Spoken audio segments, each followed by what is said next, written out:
नमस्कार दर्शकों, मैं आरती खबर बात की खास बात में सभी दर्शकों का स्वागत करती हूँ। आज की तारीख में अगर हम अखबार खोलते हैं पढ़ने के लिए या टीवी चैनल, अगर न्यूज़ चैनल हम ऑन करते हैं तो हर जगह पे चर्चा का विषय एक ही होता है, वो है महिलाओं पे बढ़ते अत्याचार, जो कि हालांकि बहुत ज़्यादा मात्रा में बढ़ते जा रहा है। तो इसी विषय पर चर्चा करने हेतु आज हमने आमंत्रित किया है सर राधा सुर्वे जी इनको। राधा जी, आपका स्वागत है। नमस्कार। आप हमारे दर्शकों को आपका परिचय करवा दीजिए। पहले तो सब खबर बात चैनल्स, टीवी चैनल का मैं शुक्रिया अदा करती हूँ और सब खबर बात के दर्शकों का भी अभिनंदन करती हूँ कि आप इस चर्चा में आपके और से भी सहभाग ले रहे हैं एक दर्शक करके। मैं सौ राधा सुर्वे हिंदू जन जागृति समिति संचालित रणरागिनी शाखा के ओर से यहाँ प्रवक्ता करके इस चर्चा सत्र में शामिल होने वाली हूँ। अच्छा राधा जी, तो अभी ये जो हम देखने वाले हैं, चर्चा करने वाले हैं, जो कि महिलाओं पे बढ़ते अत्याचार हैं जो दिन ब दिन बढ़ते जा रहे हैं, तो आज की महिलाओं की स्थिति क्या है? मतलब अगर आज की तारीख में हम देखे जाए तो महिला हर एक क्षेत्र में आगे है, हर एक क्षेत्र में, मतलब ऐसे कौन सा भी क्षेत्र नहीं है जहाँ पे महिला नहीं हो। तो इस ऐसे परिस्थिति होते हुए भी महिलाओं पे जो अत्याचार होते हैं वो किस प्रकार के हैं, क्यों होते हैं? पहले तो जो अपने ही ये किया, जिस विषय के ऊपर हम अभी चर्चा करने वाले हैं, महिलाओं के ऊपर बढ़ते अत्याचार, तो महिला ही नहीं, केवल महिला ही नहीं, आज समाज के हर एक घटक, चाहे छोटा बच्चा हो, चाहे छोटी लड़की हो, नाबालिग, हर एक घटक समाज की आज असुरक्षितता की भावना उसमें बढ़ गई है। आज खुद को वो सुरक्षित नहीं पा रहा है इस माहौल में। जो आजकल की जो स्थिति है, राजकीय स्थिति है, आर्थिक स्थिति है, उस सभी माहौल में खुद को ये कंफर्ट भी नहीं फील कर रहा है। तो इसके मूलतः जिम्मेदार मैं अगर किसी को मेरा निजी मत व्यक्त करना चाहती हूँ कि इसके लिए जवाबदार है सरकार, अपनी पुलिस यंत्रणा, अपनी शिक्षण पद्धति जो है, छोटी नाबालिग बच्ची से लेके बड़े जो एजेड महिला है 40 के अबव, उसके ऊपर भी बलात्कार जैसे केसेस हो रही है। हर ऑफिस में भी लैंगिक अत्याचारों की शिकार अपनी महिलाएं हो रही है। आपने जो बोला है कि महिला बहुत आगे बढ़ रही है, बट इस शारीरिक केस में उसको बहुत सफ़र करना पड़ रहा है। जो अपने वरिष्ठों से उसको लैंगिक अत्याचार का सामना करना पड़ रहा है, जहाँ पे IT सेक्टर है, कॉल सेंटर से वहाँ पे, और स्कूल्स में भी अपने शिक्षकों के यहाँ से उनको जो लैंगिकता के अत्याचार सहन करने पड़ रहे हैं। तो आज समाज में महिला की स्थिति बहुत ही विदारक ऐसे हो गई है। तो इससे बाहर निकलने के लिए हम लोग कुछ ना कुछ अभी करना चाहिए ऐसे। मतलब अभी आपने जो बताया कि महिलाओं की स्थिति बहुत ही विदारक है, मतलब हर जगह पे अगर महिला, ऐसे कोई भी क्षेत्र नहीं है जहाँ पे महिला ना गई हो, फिर भी महिला अबला है। तो ऐसी स्थिति में मतलब अभी देखा जाए तो हमारी पुलिस यंत्रणा भी साथ है जो महिलाओं को सुरक्षा प्रदान करती है, फिर भी महिला असुरक्षित है। आपने अभी पुलिस यंत्रणा की बात की है, तो दिल्ली की पुलिस या फिर कोई भी पुलिस है, तो आज ये पुलिस जो है अब अपनी जनता का विश्वास नहीं संपादन कर पा रही है। आज जनता को पुलिस का आधार नहीं लग रहा है। अगर किसी महिला के ऊपर अत्याचार हो, पीड़ित तरुणी है, पीड़ित महिला है, वो पुलिस में जाकर तकरार करने से डरती है, क्योंकि उसको पहले अत्याचार शारीरिक अत्याचार होता है जो पशु ने किया रहता है, पशु से भी बदतर है ये अत्याचार। और बाद में जब भी वो तकरार के लिए पुलिस स्टेशन जाती है तो उसको मानसिक बलात्कार होता है। उसको जो सवाल पूछे जाते हैं कि इतनी बुरे तरीके से और इतनी पर्सनल सवाल वहाँ पे पूछे जाते हैं कि उस महिला को बाद में पश्चाताप होता है कि मैं क्यों आई पुलिस स्टेशन में तकरार, पुलिस थाने में। पुलिस यंत्रणा जो पुलिस है हमारे, तो वो अपने फायदे के लिए कुछ अपनी जिम्मेदारी से पीछे हट रहे हैं। पीछे हट नहीं रहे, बट क्या ना, इतना आत्मकेंद्रित हो गए ना आज पुलिस या सभी सामान्य व्यक्ति भी आज इतना आत्मकेंद्रित हुआ है कि उसको अपने मेरा घर, मेरा फैमिली, उसके बाहर कुछ दुनिया है, समाज के प्रति हमारी कुछ ऋण है, ये भावना ही जब चली गई है। ये बेसिक, ये मूल रीज़न है हमारी आज ये स्थिति के लिए। आजकल क्या हर एक की ऐसी मानसिकता हो गई है ना कि सेल्फ सेंटर, आत्मकेंद्रित हो, सब मेरा घर, मेरा परिवार, बस आज मेरे पास 2 व्हीलर है तो 4 व्हीलर कैसे आना चाहिए उसको अगर। और इसमें और एक बात है कि अगर किसी पीड़ित महिला वहाँ पे घटना घट रही है, हादसा हो रहा है, और किसी सज्जन व्यक्ति को लगेगा भी कि मैं जाओ के उसके हेल्प करूँ, मदद करूँ, तो उसको पहले क्या पिक्चर आता है कि अगर मैं उसको मदद के लिए गया, पुलिस आया और पुलिस के सवालों को कोर्ट कचहरी का झंझट में कौन फंसेगा। तो यही है ना कि पुलिस की यही इमेज हो गया कि वो उनका उल्टा सवाल, चाहे तो हमारे ऊपर ही उल्टा केस डाल सकते हैं। तो ये जो दहशत पुलिस या कानून के प्रति जो दहशत सामान्य जनता में निर्माण हुई है, वो हटाने के लिए सरकार ने कुछ प्रयास करने चाहिए। जी जी, जो अभी पुलिस आपने बोला कि पुलिस जिम्मेदार है, मतलब उनकी मानसिकता ही कुछ बदलती जा रही है। तो हर जगह पे मेरे हिसाब से देखा जाए तो सभी तो ऐसे नहीं है ना। हाँ, सभी नहीं है, बट क्या है ना कि यहाँ से हमारे बचपन से लेके पहले ऐसे नहीं होते थे, पर आजकल ये बहुत बढ़ गया है, क्योंकि आजकल समाज में नीति मूल्यों का संवर्धन, संस्कारों का संवर्धन कम होता जा रहा है। आजकल क्या है ना, घर में भी देखिए आप कि कोई भी माँ बाप के सपने क्या रहते हैं कि मेरा लड़का बड़ा हो या फिर मेरी लड़की बड़ी हो, वो डॉक्टर होनी चाहिए, वो इंजीनियर होनी चाहिए, वो फॉरेन जानी चाहिए जी। यही सब सपने रहते हैं। तो जो संस्कार और जो नीति मूल्य घर से मिलते हैं ना, वही लेके आदमी बड़ा बनता है ना। आजकल क्या है ना, भौतिक जो सुख साधन है, ऐशो आराम की जिंदगी ना, वही जो सपना दिखाया जाता है बचपन से लेके। तो जो अपने नीति मूल्यों का संवर्धन, फिर कृतज्ञता भाव बड़ों के प्रति, या फिर हमारी समाज के महिलाओं के आदर से देखना कुछ ऋण रहते हैं, या फिर महिलाओं पर स्त्री को आदर से देखना, ये जो संस्कार है ना, उसको हम लोग इतना महत्व नहीं देते हैं, जितना महत्व हम लोग उसके अदर एक्टिविटीज के लिए देते हैं। वो कौन सी क्लासेस में जाना चाहिए, वो फिर कैसे और एक्टिविटीज जो है स्पोर्ट्स में कैसे सहभागी होना चाहिए, स्पोर्ट्स में कैसे आगे जाना चाहिए। तो हम लोग कहीं ना कहीं जाके ये जो मटेरियल थिंग्स हैं हमारी लाइफ में, उसको बहुत इम्पोर्टेंस दे रहे हैं। इसकी वजह से आज ये समाज की नीति मूल्यों का ह्रास हो रहा है। तो उसकी बजाय अगर हम लोग अगर माता भगिनी भी है, वो ऐसा सोचेंगे कि भरी मेरी लड़की थोड़ा फैशनेबल नहीं है, बट वो आदर कर रही है, सम्मान कर रही है, उसमें अगर गुणों की संवर्धन हो रही है, तो अगर माताओं भगिनों को मैं ज़्यादा ये करूँगी, विनती करूँगी कि आप अपनी जो लड़की है उसके ऊपर उसको कुछ बनाने से उसको एक अच्छी माँ कैसी हो, वो अच्छी बेटी कैसी हो, वो अच्छी बहन कैसी हो, आदर्श महिला कैसी हो, वो बनाने के लिए आप प्रयास कीजिए, ना कि वो कोई डॉक्टर होगा, इंजीनियर हो। आपने तो देखा है कि जो रेप हुआ है, she was a medical student, वो मेडिकल स्टूडेंट थी, फिर भी उसके ऊपर रेप हुआ। तो कोई शिक्षण हमें प्रतिकार क्षमता बढ़ाती नहीं है, कोई शिक्षण हमें हमारा आत्मबल बढ़ाना है, तो हमें वो बचपन से ही संस्कार, नीति मूल्यों का संवर्धन करना चाहिए। जी जी जी, मैं आपके इस उत्तर से बहुत ही सहमत हूँ, जो आपने दिया कि जो घर से ही अगर बीज को अच्छे से, मतलब उसकी अच्छी सी मशागत हो, तो वो बीज अच्छा पौधा बनता है बाद में। तो वैसे ही है कि जो बच्चियां हमारे घर में हैं, तो उनको घर से ही अच्छे संस्कार देने चाहिए। जी, तो अभी हमने देखा कि मतलब पुलिस यंत्रणा, मतलब पुलिसों का भी इतना सहयोग नहीं है, तो इसके लिए खुद ही कुछ कार्यरत होना चाहिए। तो अभी मतलब कई क्षेत्रों से मांग कर रही है, कहीं लोग मांग कर रहे हैं कि सख्त अनुशासन हो। तो ये सख्त अनुशासन होने के बाद कुछ परिवर्तन हो सकता है क्या? परिवर्तन कुछ हद तक हो सकता है, बट अनुशासन को उसको कृति में लाने के लिए जो इच्छा शक्ति है ना, वो भी चाहिए जी। अगर हम लोग आजकल की जो प्रेजेंट कायदे हैं, वो इतने जटिल है, या फिर वो इतने क्लिष्ट हैं कि कोई भी सामान्य व्यक्ति है ना, वो कोई भी किसी के ऊपर भी अत्याचार हुआ है, आपको वो पता है case Aruna Shanbaug KM hospital की नर्स थी, उसको डीन ने उसके बलात्कार किया, एंड बलात्कार के बाद ही वो इमीडिएटली कोमा में गई, और आज की तारीख में, आज 40 साल हो गए उस घटना को, आज की तारीख में वो कोमा में है। और जिसने बलात्कार किया वो 8 साल के बाद छूट गया, आज वो मौज मजे की जिंदगी जी रहा है।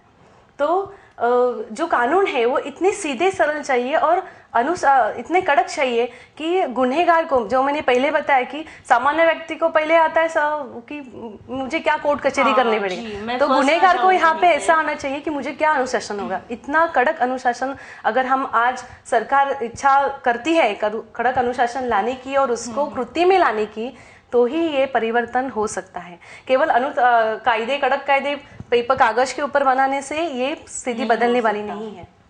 जी, तो अभी आपने जो बताया कि सरकार ने करना चाहिए, सरकार जिम्मेदार है, सरकार जिम्मेदार है, तो सरकार किस प्रकार से जिम्मेदार है? आपको क्या लगता है? मतलब हर जगह पे सरकार को आपने जिम्मेदार जो ठहराया है, तो सरकार कैसे जिम्मेदार है?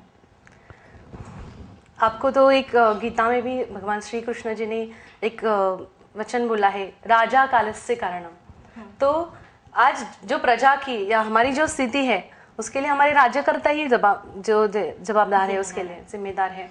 तो अब आप सोचिए ना, अगर कोई लड़की भी आउटलाइन जाती है या फिर कुछ गलत चीज़ें करती है तो हम लोग क्या बोलते हैं कि उसके माँ बाप ने उसको अच्छे संस्कार नहीं दिए। तो ऐसे ही आज की जो स्थिति है ना, मैं क्यों सरकार के ऊपर ये कर रही हूँ कि आज की स्थिति के लिए जिम्मेदार मोर देन 60% सरकार है। तो सरकार ने ही ऐसे इच्छा शक्ति से वो कानून लाने चाहिए शिक्षा के अभियान से। जो अभी सरकार ने देखिए लैंगिक शिक्षा की बड़ा अभियान चलाया, इतने जोरों शोरों से चलाया कि अभी सबको, जैसे 5वीं 6वीं के लड़के को भी पता है लैंगिक शिक्षा क्या है। उसी जोरों शोरों से, अगर उसी इच्छा शक्ति से सरकार संस्कार का और गुण संवर्धन का अभियान चलाती तो शायद आज ये स्थिति ना आ पाती ऐसे। और सरकार का जो धारणा है वैचारिक की शिक्षण से समानता आती है, तो मैं अपना निजी तौर पे ये जो सरकार की धारणा है वो गलत बताना चाहती हूँ कि शिक्षा से कोई संस्कार नहीं होते। आज अभी 31 को जो रेप हुआ है वो तीनों भी शिक्षित थे। दो कर्मचारी ने बलात्कार किया वो आईटी के कर्मचारी थे, और जिस लड़की के ऊपर बलात्कार हुआ वो खुद 11वीं में पढ़ रहे थे। तो शिक्षा और संस्कार या शिक्षा से कोई सोच बदलती है ऐसा नहीं है। हमें सोच बदलने के लिए हमारे घर से, हमारे स्कूल, हमारे पाठशाला में वो संस्कार, ये नीति मूल्य संवर्धन के वर्ग होने चाहिए। उसके ऊपर सरकार ने ठोस कृतियाँ करनी चाहिए। मतलब जैसे आपने बताया कि हर एक विषय, जैसे मराठी हो, हिंदी हो, मैथ्स हो, जो स्कूल में बहुत ज़ोर ज़ार से पढ़ाए जाते हैं, तो वैसे ही कुछ पाठशाला हमारे बच्चों को दी जानी चाहिए। और मैं ये भी सूचित करना चाहूँगी सरकार से कि हमारे जो राष्ट्र पुरुष है, जो महात्मा हुए हैं जैसे, और हमारी महिलाओं के ऊपर जो आदर्श है रानी लक्ष्मीबाई या फिर अपना अहिल्याबाई होळकर, सावित्रीबाई फुले, इन सब महिलाओं का चरित्र हम लोग पाठ्यशाला में लेना चाहिए, ताकि हमारे महिला में भी अंतर से वो आत्मबल, वो छात्रवृत्ति निर्माण हो जाए कि कोई भी प्रसंग हमारे यहाँ पे मुझे मेरे खुद के ऊपर आ रहा है तो मैं उसको प्रतिकार कर पाऊँ। शारीरिक नहीं तो एटलीस्ट चिल्ला के मैं उसे बुला सकूं 10 लोगों को कि प्रतिकार की क्षमता ही आजकल महिला में नहीं है। आजकल का महिलाएं देखी जाएंगी ना, तो कैसे है ना कि कोई कुछ करता, मतलब उनके ऊपर अगर अत्याचार होता है तो वो चुपचाप बैठी रहती है किसी के डर से कि लोग क्या बोलेंगे, कहीं मेरी बदनामी ना हो जाए। इस तरह से वही ना, प्रतिकार की क्षमता ही आज हम लुप्त हो गई है। तो इसी के लिए बोले ना, मैं क्रांतिकारक तो हमें प्रतिकार करना चाहिए। प्रतिकार जी। और उसके लिए हमें सरकार से और भी मैं विनंती करूंगी कि हमारे पाठशाला, पहले हम लोग जब बचपन में थे तो योगा के क्लासेस होते थे, स्कूल में ही योगा के पीटी क्लासेस होते थे। तो वो पीटी क्लास को अगर हम शव संरक्षण, लाठी काठी या फिर कराटे के क्लासेस में स्पेशली फॉर महिलाओं के लिए रखेंगे तो और ज़्यादा अच्छा होगा। महिलाओं की प्रतिकार, उसमें आत्मविश्वास आ जाएगा कि ऐसी घटनाओं को सामने। ऐसे ही जो हमने आज चर्चा के ऊपर देखा कि महिलाओं की सद्य स्थिति क्या है, महिलाओं पे बढ़ रहे अत्याचार कैसे होते हैं, तो आगे जाके भी चर्चा में यही विषय पे चर्चा जारी रहेगी। लेते एक छोटा सा ब्रेक। घरात बँकेची ब्रँच, अगं चला, मुहूर्त जवळ आला. We are ready. आमच्या घरात बँक. काहीतरीच काय. खरंच घरात ब्रँच. कमाल आहे. आमच्या घरात टीचर्सची बँक. आता TGSBतलं खातं तुम्ही इंटरनेट आणि मोबाईल वापरून घरातूनच ऑपरेट करू शकता. कारण आता आपले TGSB मध्ये सुद्धा आहे इंटरनेट बँकिंग, SMS आणि RTGS NEFT सेवा. अरे वा, आता बँकिंग इज नो टेन्शन.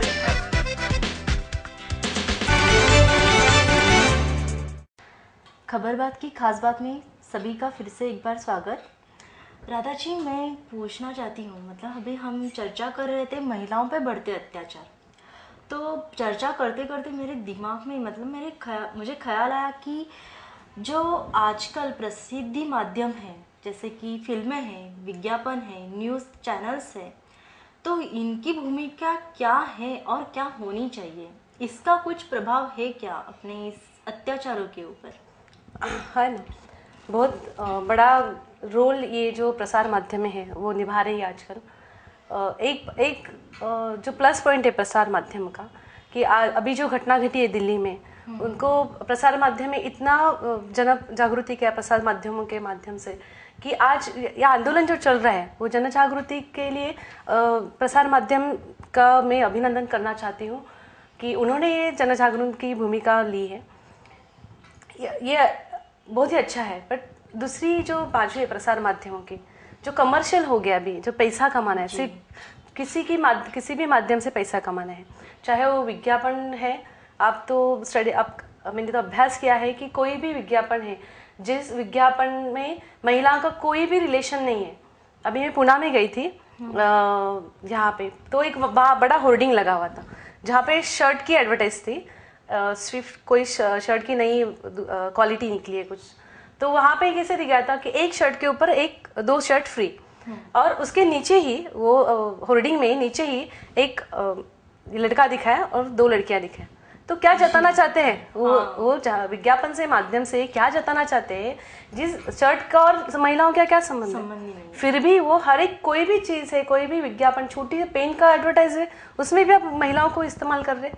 तो आज महिलाओं को ये जो प्रसिद्ध माध्यम है, उन्होंने सब ने महिलाओं को एक प्रदर्शन की वस्तु ये बना के रखी।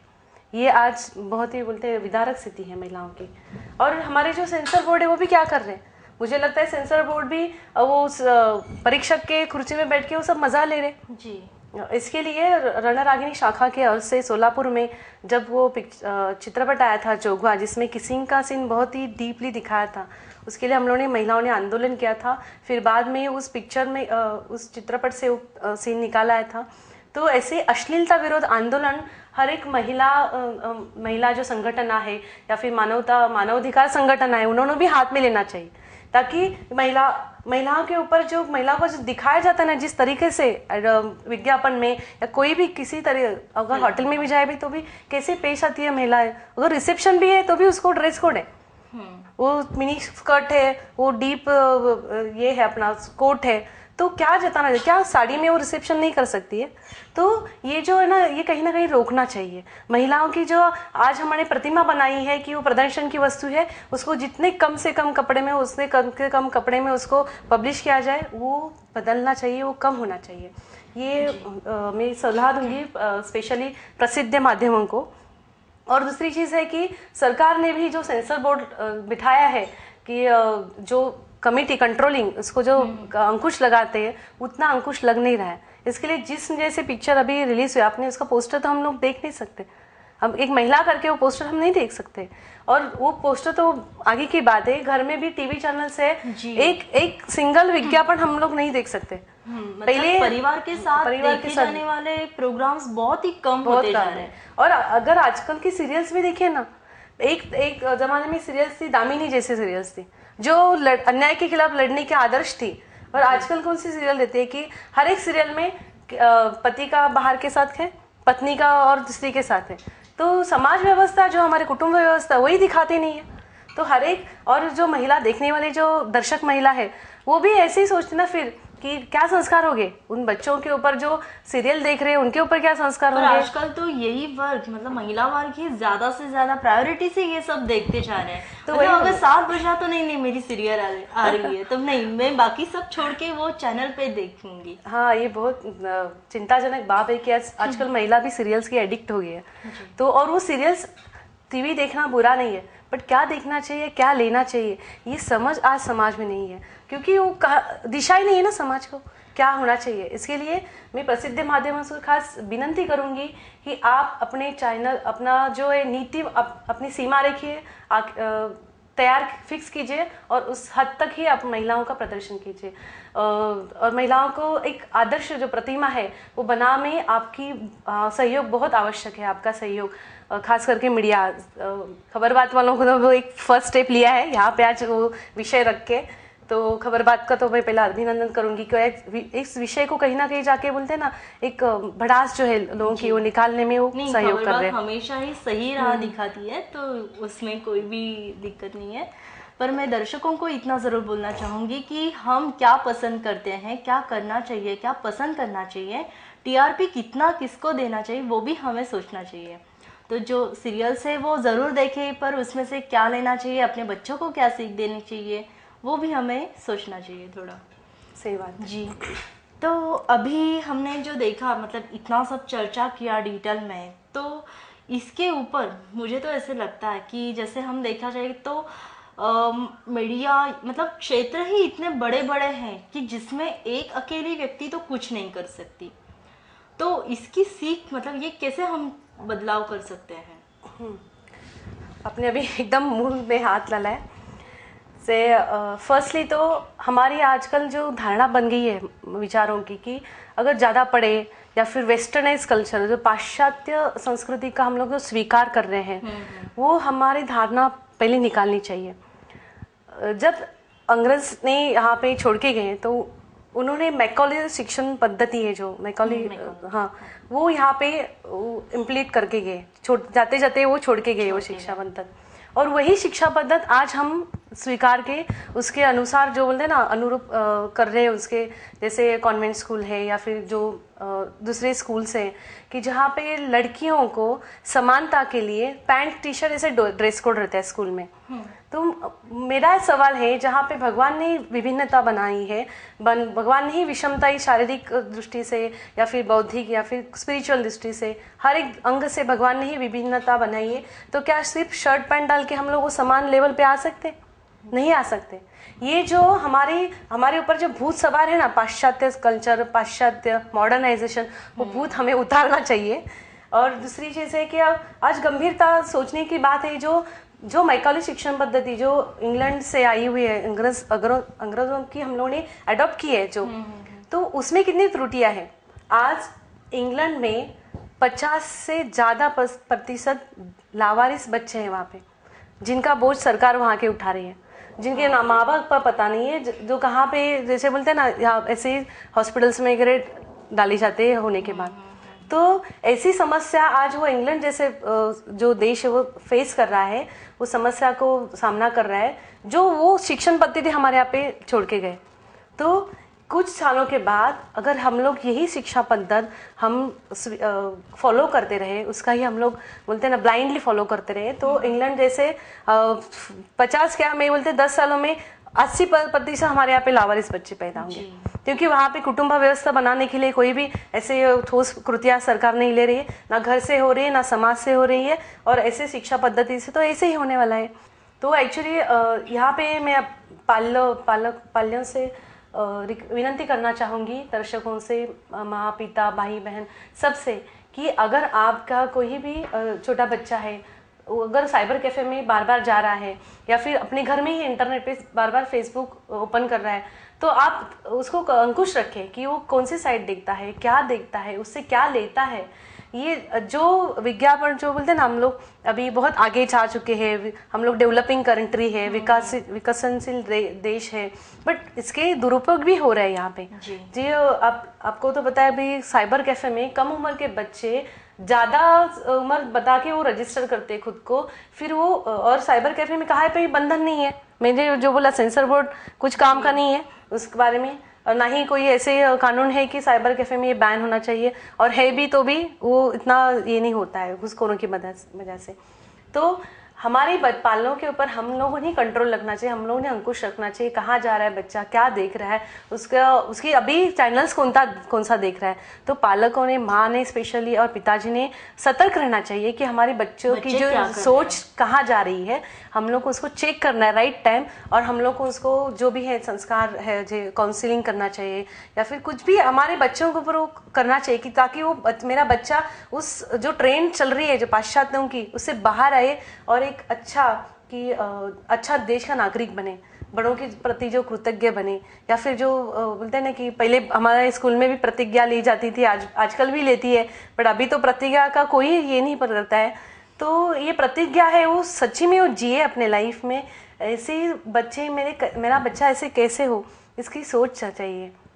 राधा जी, जो अभी हमने चर्चा की है, तो आप रणरागिणी शाखा से हैं जो कि महिलाओं के लिए कार्यरत है, तो आपके शाखा के बारे में बताइए कि वो महिलाओं को कैसे ट्रेन करते हैं।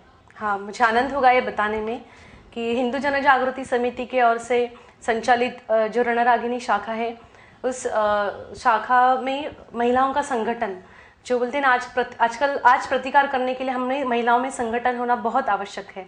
संगठन के लिए हम जगह जगह पे धर्म शिक्षा के वर्ग लेते हैं। महिलाओं को हम लोग स्व संरक्षण प्रशिक्षण देते हैं, ताकि उनको जैसे आत्मविश्वास बना रहे कि कोई भी चीज़ है, कोई भी हमें ऊपर घटना घटी तो उसको प्रतिकार करें।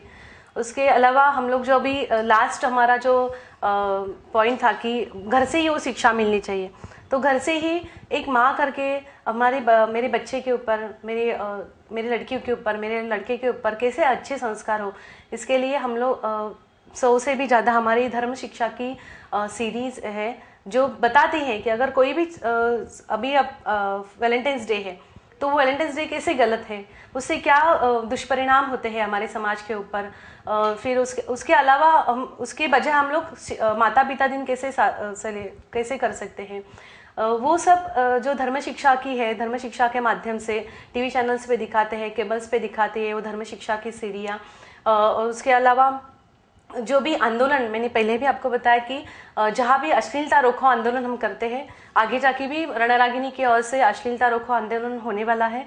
ज़रूर जिस किसी महिला को इस आंदोलन में, अश्लीलता रोको या मुहिम में, अभियान में शामिल होना है तो ज़रूर हमें संपर्क करें।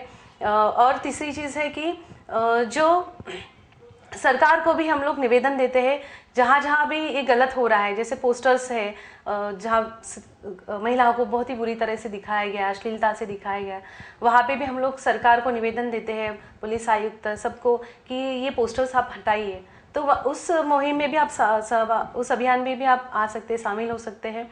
तो ऐसे हर रूट कॉज, जैसे मूलतः ये समस्या कैसे दूर हो, उसके लिए कैसे हर घर एक संस्कारमय घर हो, हर बालक कैसे संस्कारमय हो, कृतज्ञता उसके समाज के प्रति, उसके माँ बाप के प्रति, उसके जो गुरुजन हैं उनके प्रति कैसे कृतज्ञता हो, इसके लिए हम बाल संस्कार वर्ग भी चलाते हैं, जहाँ पे बड़े बदलाव भी आए हैं। जो लड़कियाँ जो हमारे सत्संग में आती हैं, हमारे यूथों के लिए भी एक अलग पर्सनालिटी डेवलपमेंट करके हमारे वर्ग रहते हैं, जहाँ पे जो भी युवतियाँ आती है तो उन्होंने अपनी पोशाक में भी परिवर्तन किया है। जैसे जिस लड़कियों को बचपन से लेके आज तक जीन्स टी शर्ट से अलावा कुछ पहना नहीं, अच्छा नहीं लगता था, वो आज चूड़ीदार पहन रही है, कुमकुम लगा रही है, जो कान में वगैरह डाल रही है। जो पूरा है ना, हमारे जो ये सब जो अलंकार है, जो हम बोलते हैं ना कि एक स्त्री की संरक्षण कवच है, वो उसका महत्व हर स्त्री को बताना, उसकी अनुभूति भी उनको आती है, तो परिवर्तन हो रहा है। तो रणरागिनी शाखा है जो मूलतः है इस अत्याचारों के ऊपर, अत्याचारों के खिलाफ कैसे मूलतः हम लोग ये निकालें, इसके लिए हम अलग अलग अभियान लेते हैं। आप किसी भी अभियान में आप शामिल हो सकते हैं। बाल संस्कार है, ध्वनि चित्र सीरीज है, हमारे रणरागिनी से कराटे और लाठीकाठी प्रशिक्षण महिलाओं को स्व संरक्षण के लिए देते हैं। फिर हमारे धर्म शिक्षा वर्ग भी चलते हैं, वहाँ पे भी कहीं पे भी हमारा साइट भी है hindujanjagriti.org। उस साइट में भी अगर आप जाएंगे ना तो अलग से कैंपेन्स रहते हैं, जहाँ पे हम लोग कोई भी हमारा मत जो है घर बैठे उसको प्रोटेस्ट कर सकते हैं, घर बैठे अपना निषेध व्यक्त कर सकते हैं, कोई भी मुहिम चल रही है। तो ऐसे हर एक सामान्य से सामान्य व्यक्ति इस जो निषेध में कैसे सहभागी हो, ऐसे हमारे आंदोलन रहते हैं। आप ज़रूर hindujanjagriti.org के वेबसाइट पे जाइए, balsanskar.org हमारी वेबसाइट है। उसके अलावा जो स्पिरिचुअल साइंस रिसर्च फाउंडेशन, ये एक वेबसाइट है जो अच्छा बोला, हमारी जो भी शंका है इस बारे में वो आपको निरासन हो सकती है। जी ज़रूर। राधा जी, आप यहाँ पे आई, इस चर्चा में शामिल हुई, आपने महिलाओं को इतना उत्तेजित किया कि वो खुद का रक्षण कैसे करे, आपके समिति में सहभागी कैसे हो, मतलब बदलाव कैसे किया जा सके, इसीलिए तो मैं आपका पूरी टीम की ओर से धन्यवाद देती हूँ आपको। खबर बात चैनल 1 JK प्लाजा, पहला माला, दुर्गा माता मंदिर के सामने, पनवेल। अधिक जानकारी के लिए संपर्क करें 9869009449। दर्शकों, अगले हफ्ते नए विषय पे चर्चा करने हेतु हम जरूर हाजिर होंगे। तब तक के लिए धन्यवाद।